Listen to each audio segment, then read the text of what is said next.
नमस्कार मित्रों, मैं डॉक्टर भावेश व्यास और आपका खूब खूब स्वागत है पंडित जी कुछ नया में। दोस्तों, मुझे काफ़ी कमेंट्स आए हैं कि आप बताइए कि भारतीय कंपनियों को कैसे पहचाना जा सकता है, क्योंकि हमारा पिछला वीडियो जो था उसमें हमने बताया था कि सिर्फ 890 जो बारकोड होता है वो भारतीय हो ऐसा ज़रूरी नहीं है।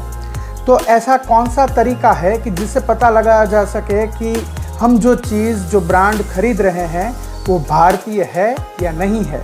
तो दोस्तों, आज का वीडियो जो है वो अंत तक ज़रूर देखिएगा, क्योंकि मैं आपको भारतीय कंपनियों का पूरा लिस्ट देने जा रहा हूँ इसमें, और कैसे पता लगाया जा सकता है कि हम जो ब्रांड इस्तेमाल करते हैं वो भारतीय है या नहीं है। तो चलिए शुरू करते हैं।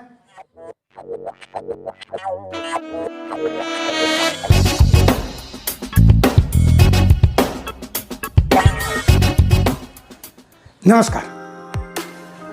पिछले हमारे वीडियो में हमने देखा था जो बारकोड की हकीकत बता रहा था, वो वीडियो अगर आपको देखना है तो यहाँ पर आई बटन में आपको मिल जाएगा।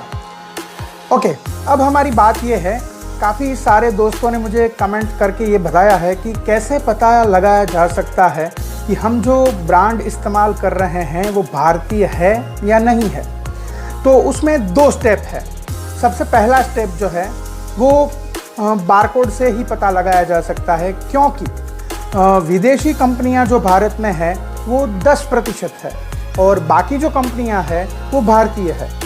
तो बारकोड पर पता लगाया जा सकता है, क्योंकि आमतौर पर जो 890 बारकोड है वो भारत को अलॉट किया गया है, भारतीय मैन्युफैक्चरिंग कंपनियों को।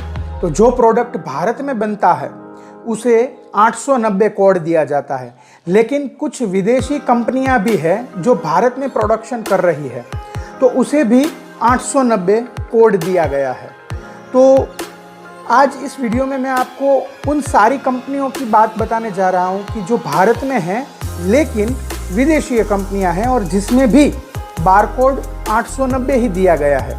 तो सबसे पहले तो 890 देखें तो ज़्यादातर कंपनियां जो है वो भारत की ही होगी, और अब हमें देखना है कि कौन सी कंपनियां जो है वो भारत की नहीं है 890 बारकोड होने के बावजूद भी।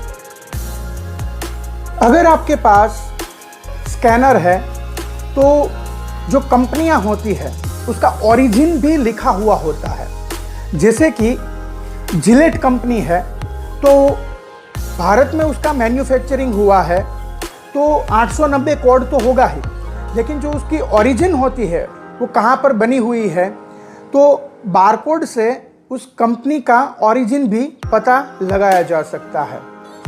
जैसे कि निविया जो फेस क्रीम है वो आपको कोड देखेंगे जो 13 डिजिट का कोड होता है, वो मैन्युफैक्चर यदि भारत में हुआ है तो 890 ही लिखा होगा, लेकिन उस बारकोड को आप स्कैन करेंगे तो उस कंपनी का जो ओरिजिन है, जो उसकी मेन ब्रांच है वो जर्मनी की है, तो वो आपको बारकोड स्कैनर में दिखाएगा कि वो कंपनी कहाँ की है।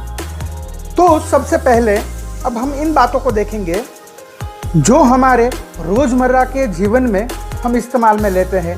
अब शुरुआत करते हैं टूथब्रश से, टूथपेस्ट से, साबुन से, फेस वॉश से, शैम्पू से, और कुछ कैटेगरियाँ हम देखते हैं कि फूड है, स्नैक्स है, बॉडी लोशन है, टैल्कम पाउडर है, शेविंग क्रीम है, शेविंग लोशन है, स्त्रियों के कुछ सौंदर्य प्रसाधन है, चाय, कॉफ़ी, आइसक्रीम, ये हमारी रोज़मर्रा की चीज़ें हैं।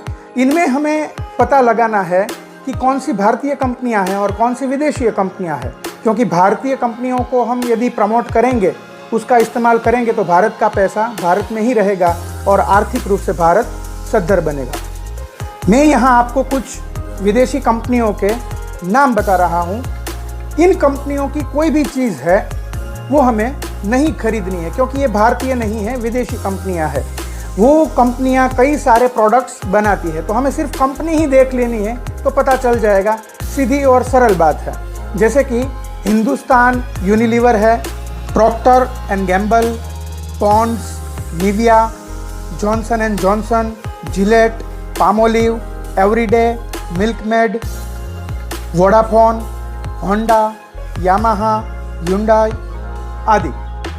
ये सारी जो कंपनियां हैं वो ज़्यादातर प्रोडक्ट हमारे रोज़मर्रा के इस्तेमाल में आने वाले जो होते हैं उनको बनाती है। तो इतनी कंपनियों के जो है वो नहीं लेने हैं।